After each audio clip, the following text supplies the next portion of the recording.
Hey, what's up, everybody? Chicago Gooner here, bringing you another Arsenal talk. In this Arsenal talk, I'll just be covering the Stoke game. Um, didn't do one for West Brom or Southampton. The West Brom game, I mean, there wasn't really, really not much to say. I mean, it was a good win, obviously getting 3 points. Same with Southampton, but as far as the Southampton game goes, I didn't get a chance to see it because I was working, uh, and they didn't have any type of replay. Unfortunately, I changed cable providers, and the cable provider, which is Comcast, lied to me and told me that they had alternate channels.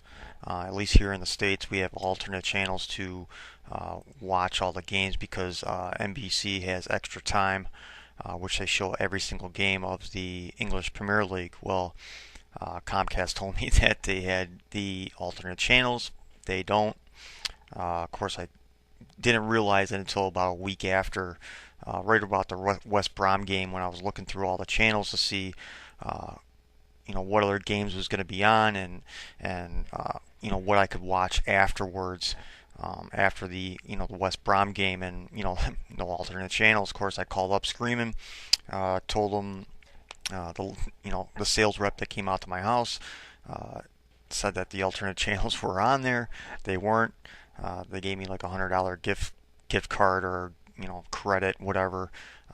They said they're working on it, quote unquote, to get the alternate channels on Comcast, which is ridiculous. I used to have Comcast like years ago, and they had the alternate channels, but now they don't for some reason. But they said they're, quote unquote, working on it, which they better, because I don't know if I want to sit at my computer screen and watch the game. But I guess on a good note, though, if you're from Chicago, you're listening to this. I went down to the Globe pub. That's where the Arsenal hangout is, basically, for the Chicago Gooners chapter, I guess you could say. Nice pub. Great atmosphere. A lot of Gooners in there. It's mostly Arsenal fans. Went there today and saw a little bit of the last half of the Chelsea Newcastle game, and there were some Chelsea fans there. There were some Newcastle fans there. It's a bar for everybody. It's a typical, I guess you could say, Irish pub, and atmosphere was good. People are cool. Wasn't as social, just because it's a new environment. You don't know how to act, but once the game got going, the words cunts and cocks and everything was just flying by the time the game started, which was kind of funny. But yeah, it's a good place to check out if you haven't checked it out yet. If you don't know about it, it's called the Globe Pub. It's off of Irvin Park Road, or it's on Irvin Park Road, I should say. It's a great place to go. It's a great place to hang out and have a couple drinks and be among other Gooners, and interact with them, and it's a fun time. So if you haven't checked it out, if you're from Chicago area, or if you're even in the burbs or whatever, like I am, it's a great place to check out. Great places to watch games, which I'm probably going to be not exactly forced to go out there. I've always wanted to go out there and check it out, or go into the city and check it out, but I just didn't have the time. And especially when it's on TV and it's at your house, and you can kind of sit and chill out and relax, on your couch, and watch it, rather than going to a bar or something like that early in the morning, and taking a drive. My drive is kind of long, so it's kind of, sometimes it's difficult to try to get out there, but it's definitely something I'm gonna start doing more, maybe a couple times a month, just to get out there and hang out with some other Arsenal fans, which is pretty cool. But onto the Stoke game, the Black Gates of Mordor. Usually in a Arsenal talk, usually I'm pretty heated, and I have a lot to complain about, the players, and even the manager, and all this stuff. But it's not going to be that type of Arsenal talk uh, for this one, at least, because there's not really that much I can complain about, other than the defense. Um, I can't really make too many complaints about the attack. It's mainly just the defense, the back four, along with Flamini, and leaving the park kind of basically like almost wide open. The middle of the park, right in front of the 18-yard box, was just wide open all single, the entire game. You can even put it on a little bit of blame too on Aaron Ramsey because he is the box-to-box CM, and he's supposed to lend support to Flamini when needed. But early in the game, of course, the first 20 seconds of the game, Frankenstein scores that goal, and Colin Chambers misses a header. That's what it basically came down to, was him missing a header. And you at this level you can't miss a header like that, especially when it's on a plate, when you need to get your head on it to clear the ball out. You can't blame Martinez or anybody else for that goal other than Colin Chambers. You can maybe even throw a complaint towards Karen Gibbs for letting that cross come into the box. Again, even like the second and third goal, it was just, people went unmarked, which doesn't make any sense. Per Mertesacker, I tweeted this during the game that without Kashoni, he's like a lost puppy, and that's what it seems like. Last year we thought that Per Mertesacker was the captain, he was the general of that back line, and he kept everybody in order. Seeing this year and seeing how he's been playing, it's the complete opposite.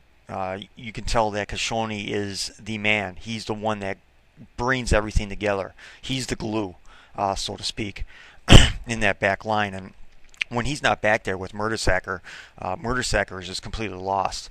It's like he's still trying to think like he's playing with Kashoni, but he's not.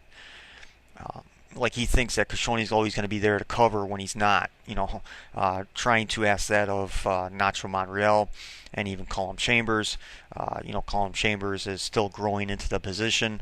Of course, that's going to be his natural position going forward. But again, still young, still trying to figure things out.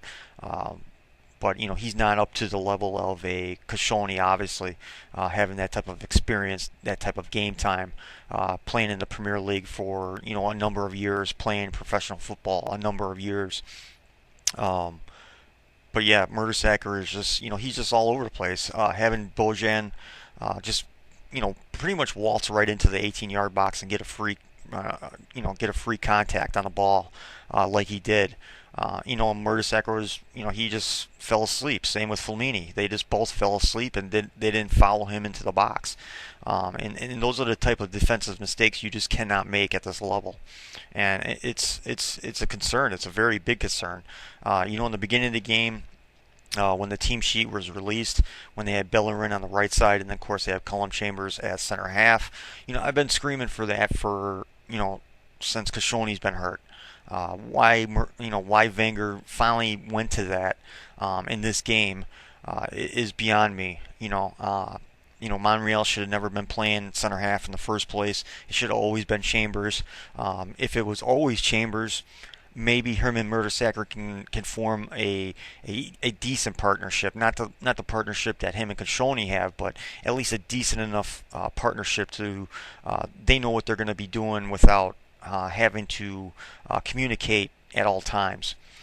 So that that's maybe an error by Arsene Wenger, but I can't really put too much emphasis or too much complaint on Arsene Wenger in this game because he kind of did everything right, I guess you could say, as far as the manager's perspective. Of course, the defense, like I said, it was torrid in the first half. It was awful. Again, what is Steve Bold offering Arsenal? He's supposed to be the defensive mastermind at Arsenal, and these guys are still falling asleep. They don't know their roles. It's a real concern, obviously. And the first half, it was just a complete shit show.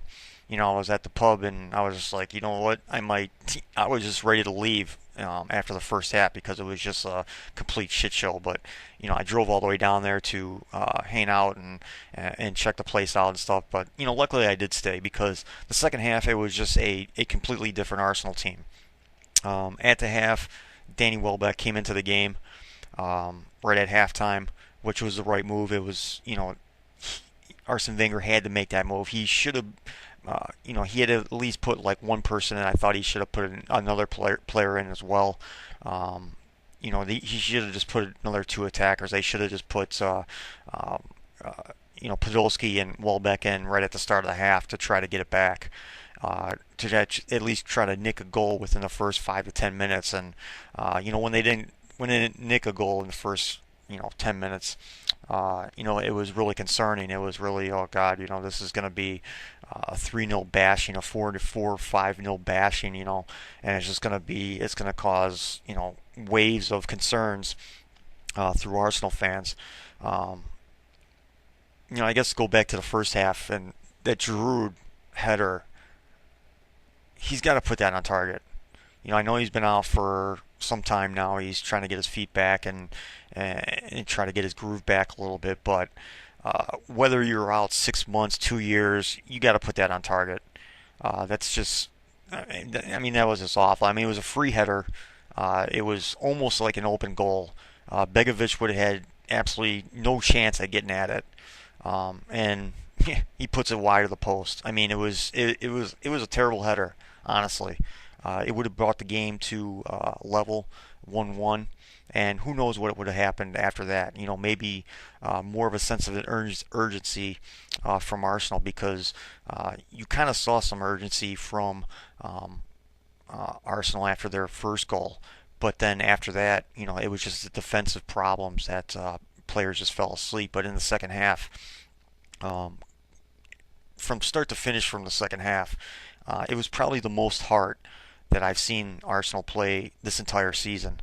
Um, but the sad thing about it is they need to take that second half and put it into the entire game rather than just doing one half. It's, going into the half saying, okay, we're down 3-0 now. We really have to push hard. We really have to attack as much as possible, take as many shots as possible, create as many chances as possible.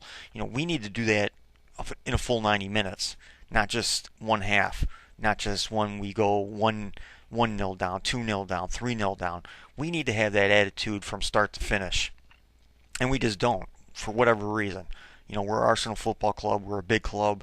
We have world-class players. We have even, second-tier players that can play still on any of the top clubs in the world. And, these players are just not up for it for whatever reason sometimes. Sometimes things just don't, they take time to click. I know with the schedule of how it's been over the last couple weeks, it's been pretty damaging, I guess you could say, for Arsenal, to where they have, a Saturday game, then a Wednesday game, and then another Saturday game, which they've done over the last like 2 weeks. And of course, there hasn't been really any type of real squad depth, squad rotation over those last couple weeks. Giroud came in for Welbeck, and that was basically it. For like the Southampton game, I believe. Maybe the Ox didn't start in Southampton, I believe. Maybe someone can correct me on that one, because I haven't really looked at the team sheet for that game. But it seemed like that was like really the only changes they really made for the game, and especially playing at Stoke City. I was really kind of scared going into that second half of why Alexis Sanchez was still in, why even the Ox was still in, maybe even Aaron Ramsey, because Stoke is Stoke. They play rugby. They don't play football. Some of the challenges they were making, Frankenstein, Peter Crouch should have been sent off in the second half, early in the second half, when he threw his, I believe it was like his second or third elbow he threw in that game. The first elbow he should have got a yellow card.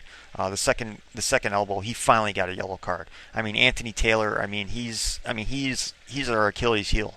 You can go back to the Aston Villa game from last year. He was a shit show in that game. He was a shit show in this game as well. I'm not going to put everything on Anthony Taylor in this game, but when Stoke players are allowed to throw elbows, to put players in chokeholds, pretty much what Adams did to Alexis Sanchez, that should have been a straight red out. He put him in a chokehold and threw him down. Come on. There was other challenges where players had yellows, and I mean that yellow card, that double yellow against, or the second yellow against Cullum Chambers was bullshit. How he got a yellow card for that and sent off was just absolute bullshit. The game was 3-2. We were knocking on the door, and he gets sent off, which was bullshit. He should have been given a warning, one more warning, saying if you do it again, then you're sent off because, Stoke was basically doing whatever they wanted. They were playing as physical as they wanted, and they were getting limited calls against them. They were getting limited cards against them until Anthony Taylor. He just doesn't. He can't. Uh, he gets behind the eight ball, I guess you can say, in a game, and then he finally starts trying to catch up with the game. He falls too far behind. Like I said, Peter Crouch should have been sent off early in the second half for his second elbow, and he threw another elbow too in later in the half, and still nothing happened. But Cullum Chambers, he kind of grabs Bojan by the shoulder, and all of a sudden that's the second yellow, and he's sent off. It's bullshit. It was a terrible call. It should have never been called. It should have been a warning. Should have been a warning of his next foul that he would be sent off. But again, stupid Anthony Taylor.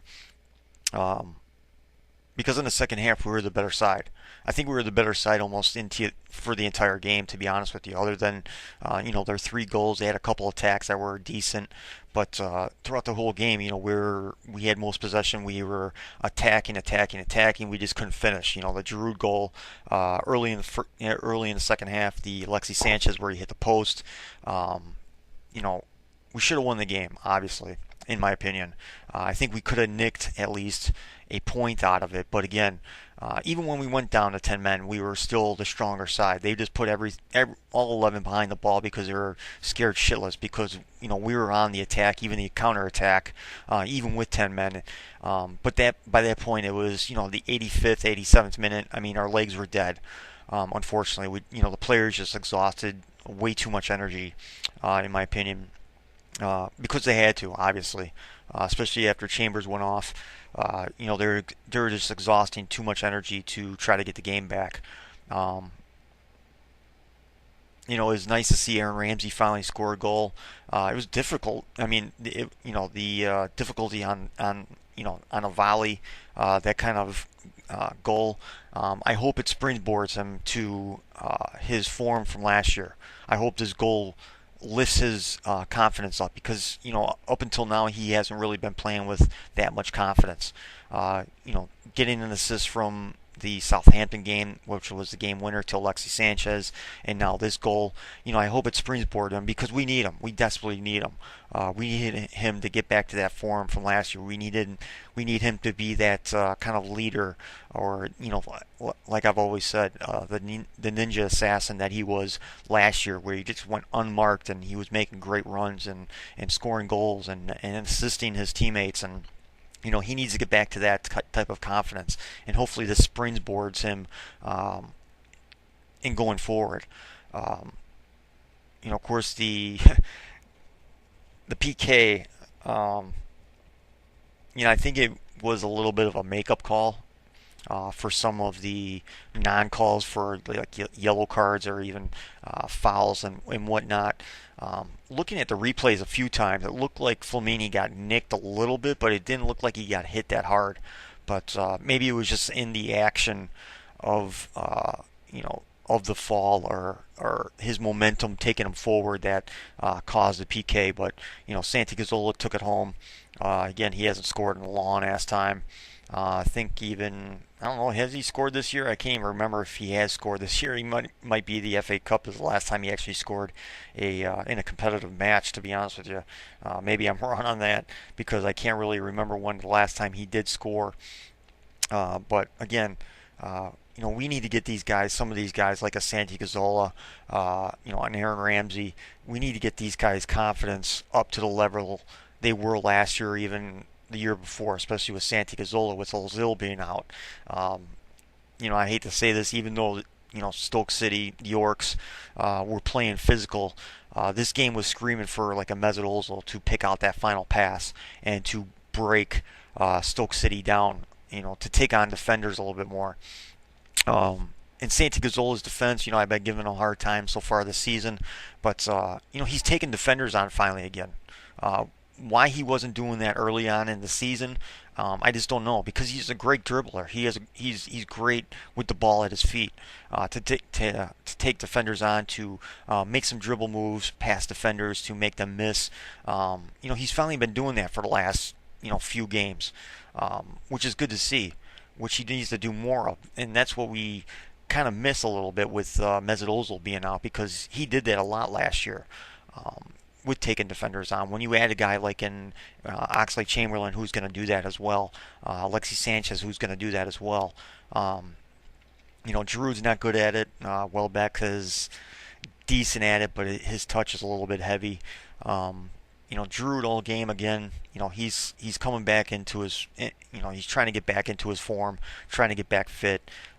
His touch sometimes his touch is sometimes just way too heavy sometimes, and he just can't control the ball at his feet sometimes, and it's kind of annoying. But I guess on a positive note, it's the heart that I saw today in the second half from Arsenal. Um, it's a confidence boost, I guess you could say, for myself. Maybe no one else saw it. Maybe people just don't care. Of course, people are yelling, Arsene Wenger out again. But this game wasn't on him. He made all the right moves. I thought he brought Joe Campbell in a little bit late. He should have brought him in way earlier, in my opinion. Right when probably Colin Chambers was sent off, he should have brought him in right away. I know he was probably trying to wait to get an extra maybe 20 seconds or 30 seconds onto the clock at the end of the game and injury time to even give the players a 10-second rest, 15-second rest for when he was integrated into the game. But I thought he should have brought him in, a little bit earlier, because he is a goal scorer. He's shown that throughout his career.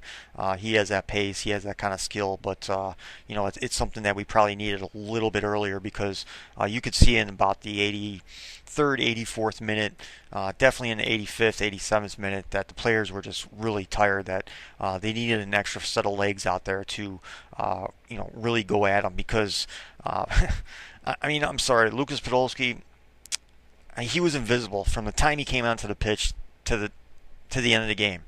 Um,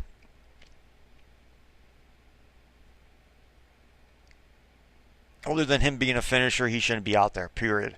I don't get it. I don't see it. Um, when you when you're down, you need to show some type of energy, like the rest of the players were. He wasn't. I mean, he was invisible. I remember sitting there, watching the game, and someone mentioned his name, and I completely forgot he was even on the pitch. That's how invisible he was to me on the pitch. He took the ball a couple times, and he just didn't do anything. He didn't do anything to really change the game whatsoever, and that's a concern. You want when you're 3-0 down, 3-1 down, 3-2 down, you want to bring players in that's going to provide energy, who's going to provide a spark, who's going to be a game changer, and so to speak. And Podolski he just didn't do that. He didn't do anything. It just looked like he was uninterested, to be honest with you. And if a player looks like that, why play him? People are screaming, "Oh, he should get more time. He should get." Why? He doesn't defend. He doesn't put any energy in. People scream about Mesut Ozil's work rate. He has one of the worst work rates on Arsenal that I've ever seen of any player.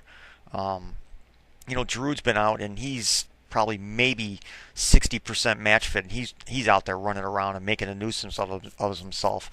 Even though he's not playing great, he's still running around trying to close down defenders and stuff, and trying to get the ball back. And Podolski, he's just fucking lazy, and I just don't understand why he keeps trucking him out there. So, honestly, if he leaves in January, I'm not gonna cry about it. I'm not gonna say, "Oh, damn, there goes a good one," because we just don't need players like that right now on Arsenal. We're up against it. Fortunately, we're still sixth in the table.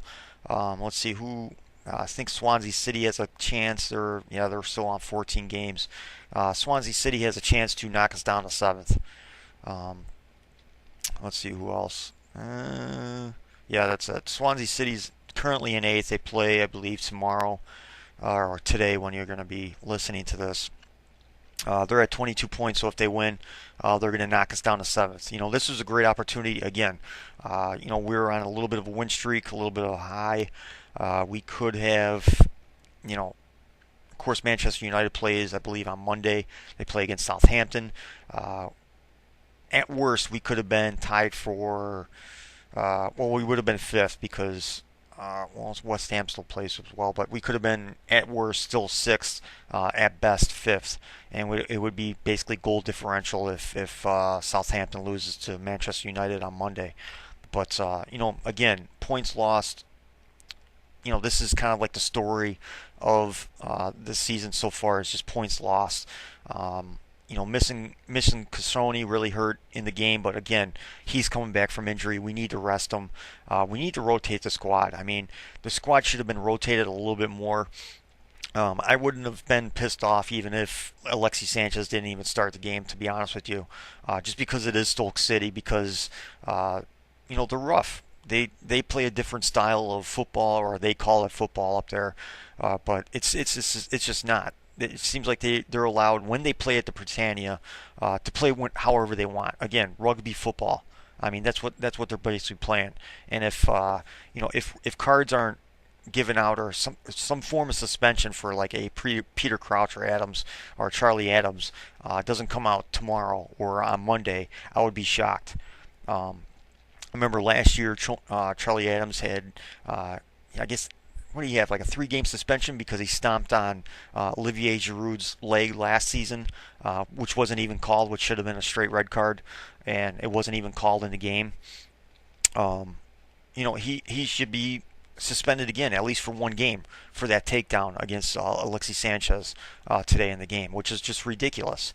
I mean, this is, there's rules in the game. You can be physical within the rules of the game, but these guys just take it to a different fucking level.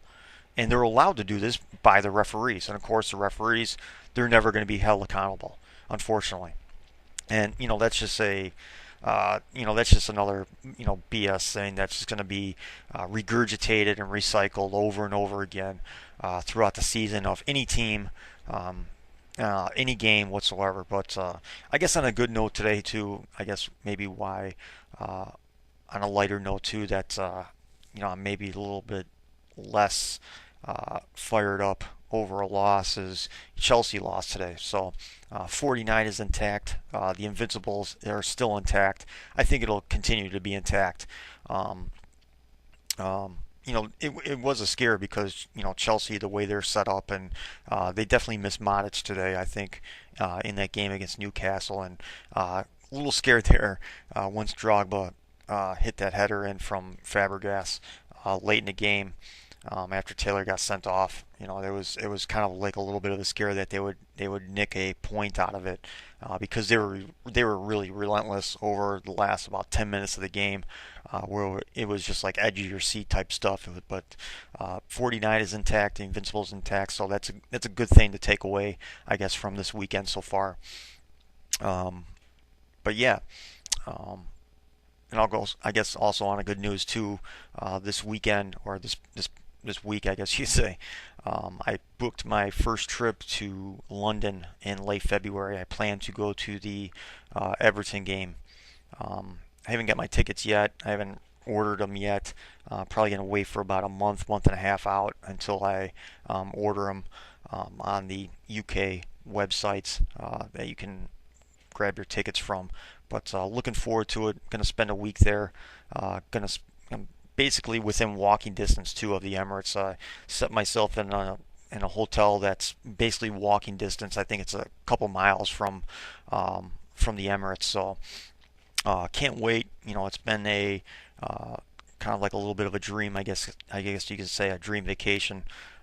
That I've been trying to set up for myself for like the last few years, and I always said if it sets up well, that I can have the opportunity to go, and they play against someone good who a historical club side like Everton. I just didn't want to go to a game and go to a like a bottom half team. Obviously they would probably win, But I'd rather see a good game. My first Arsenal game at the Emirates. I'd rather see them play a good side like Everton, who has players who have a lot of great players to watch as well. And I just can't wait. I'm going to try to get the best seats available. They're going to be pretty pricey, but when I plan a trip like this, when I go on a trip like this, money is no option, and can't wait. If you're from London, you've been to London. If you have any kind of tips for me, any kind of do's and don'ts, leave them in the comment section for me. I'll probably talk about it a little bit more as my trip gets closer. Of course, I'll provide after the trip as well.